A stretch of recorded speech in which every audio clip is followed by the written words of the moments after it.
आपल्यापैकी अनेकांचं स्वप्न असतं नाही का, की चांगल्या संधीसाठी एका उज्ज्वल भविष्यासाठी आपण परदेशी जावं. पण घराचा तो उंबरठा ओलांडल्यानंतर त्या पलीकडच्या जगातला तो अनोळखीपणा तो आपल्या मनावर काय परिणाम करतो. आज आपण मुग्धाच्या प्रवासातून नेमकं हेच समजून घेणार आहोत. घरापासून हजारो मैल दूर एका अगदी नवीन देशात पहिलं पाऊल टाकल्यावर मनात नक्की काय वादळ उठतं, चला पाहूया. बघा हे वाक्य किती खरं आहे. मुग्धा जेव्हा लंडनमध्ये पोचली तेव्हा ती फक्त एक भौगोलिक सीमा ओलांडत नव्हती. तिचा सामना होता एका अनोळखीपणाच्या उंबरठ्याशी. आणि हा उंबरठा ओलांडणं वाटे तितकं सोपं नव्हतं. तर हा आहे तो पहिला परदेशी उंबरठा, नवीन आयुष्याचा आरंभ. पण हा आरंभ सिनेमात दाखवतात तसा स्वप्नवत नसतो. खरं तर तो असतो वास्तवाचा पहिला धक्का आणि एकटेपणाची पहिली बोचरी जाणीव. जरा विचार करा, मुग्धा लंडनच्या विमानतळावर उतरली आहे. तिच्यासोबत 2 मोठाल्या बॅग आहेत आणि मनात हजारो शंकांचं ओझं आहे. ती अशा वातावरणात पाऊल ठेवतीये जिथे सगळंच नवीन आहे, अनोळखी आहे. विमानतळावरून ती तिच्या छोट्याशा थंडगार स्टुडिओ अपार्टमेंटमध्ये येते. पण तिथे तिचं स्वागत करायला कुणीच नाहीये.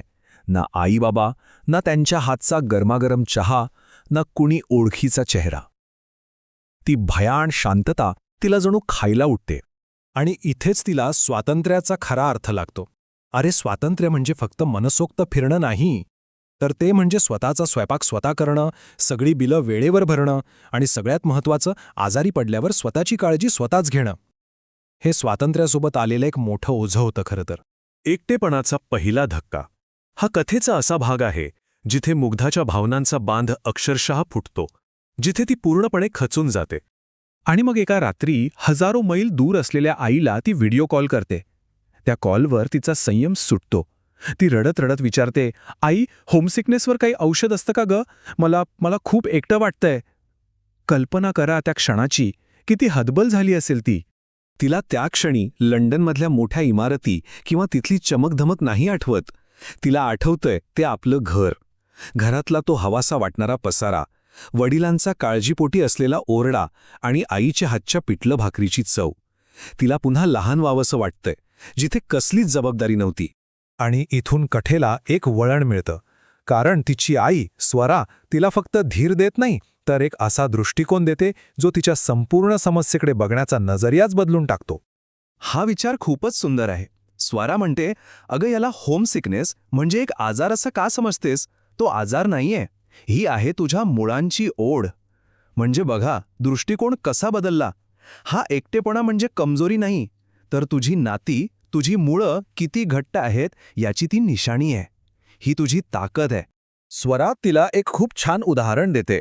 ती म्हणते, एखाद्या रोपाला जेव्हा आपण नवीन जागी लावतो तेव्हा सुरुवातीला त्याची पानं कोमेजतात, कारण त्याला ती नवीन माती आपलीशी करायला वेळ लागतो. तसंच तुझा आहे. हा सुरुवातीचा त्रास म्हणजे त्या नवीन वातावरणात रुजण्याचाच एक भाग आहे. आणि हा तर सगळ्यात महत्त्वाचा सल्ला. स्वरा तिला समजावते, अपयश हे घराच्या उंबरठ्याच्या आत असतं. एकदा का तो उंबरठा ओलांडला की बाहेर फक्त अनुभव असतात. म्हणजे तू परदेशात जाण्याचा निर्णय घेतला, यातच तू अर्धी लढाई जिंकली आहेस. आता जे काही समोर येईल तो एक अनुभव असेल, अपयश नाही. आता स्वरा फक्त तिला मानसिक आधार देत नाहीये, तर या परिस्थितीतून बाहेर कसं पडायचं यासाठी काही ठोस व्यावहारिक उपायही सांगते. स्वरा तिला एक प्रकारे सर्व्हायव्हल गाईड देते. पहिलं, त्या अनोळखी जागेत तुझं स्वतःचे घर तयार कर. घरातल्यांचे फोटो लाव, आपल्याकडचे पदार्थ बनवून खा. दुसरं, लोकांशी जोडले जा, तिथली संस्कृती समजून घे. आणि तिसरं, स्वतःला शिस्त लाव, मन कामात गुंतवून ठेव. हे एकटेपणावरचे जणू काही मानसिक प्रथम उपचारच आहेत. आणि मग स्वरा मुग्धाला एक पत्र पाठवते. हे पत्र म्हणजे फक्त शब्द नाहीत, तर तिच्यासाठी एक मोठी प्रेरणा आहे. स्वतःच्या कर्तृत्वाची आग पेटवण्यासाठी एक ठिणगी आहे. पत्राची सुरुवातच इतकी सुंदर आहे. स्वरा लिहिते की तुझा रडका चेहरा पाहून आई म्हणून वाईट वाटलंच, पण त्याहीपेक्षा जास्त अभिमान वाटला, कारण तू तिथे परिस्थितीला सामोरी जात आहेस, पळून आलेली नाहीस. आणि मग ती या अनुभवामागचा उद्देश सांगते. ती म्हणते की हा जो एकटेपणा आहे ना, तो तुला तोडायला नाही, तर तुला आतून मजबूत, स्वावलंबी बनवण्यासाठी आला आहे. हा एक धडा आहे. आणि मग येतं ते पत्रातलं शेवटचं आणि सगळ्यात शक्तिशाली वाक्य. स्वरा म्हणते, लंडनच्या कडाक्याच्या थंडीत माझी ऊब शोधत बसू नकोस, तर स्वतःच्या कर्तृत्वाची, स्वतःच्या यशाची शेकोटी पेटव.